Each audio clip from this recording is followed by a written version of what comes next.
Mga master, available na po ngayong araw sa website ng Official Gazette of the Philippines, no? Ito pong kopya ng Republic Act 11997, yung nilagdaan po ni Pangulong Bongbong Marcos kahapon, ang Kabalikat sa Pagtuturo Act. Ito po ang purpose na taasan ang Teaching Allowance for Public School Teachers.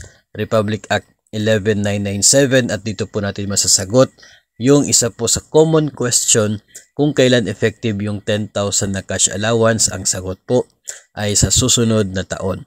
School year 2025 to 2026, doon po magsisimula ang 10,000. Then, every year na po magiging 10,000 na po yan unless kung tataasan pa po ng bagong batas. Then also, for this current year, school year 2024 hanggang 2025, mananatili po sa 5,000 pesos ang cash allowance. Yun din po kasi yung laman ng 2024 budget at yun po ang ibibigay ngayong taon.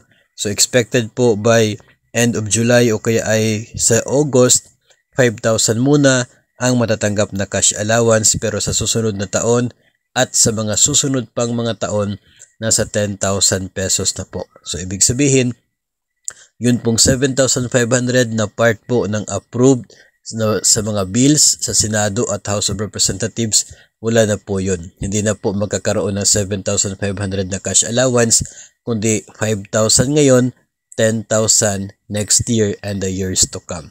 So, ganun po ang magiging implementation sa cash allowance ng mga public school teachers.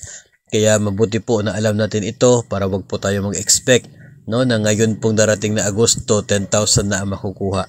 Kasi ayon po sa batas, Republic Act 11997, next year pa ang simula na pamimigay ng 10,000 pesos cash allowance. Annual po ito for public school teachers, provided po, no, na eligible ka base po doon sa guidelines na naiset ng DepEd, no. So isa po sa bahagi ng guidelines na yan ay dapat meron pong at least one teaching load ang isa pong guro para siya ay eligible na mabigyan ng cash allowance.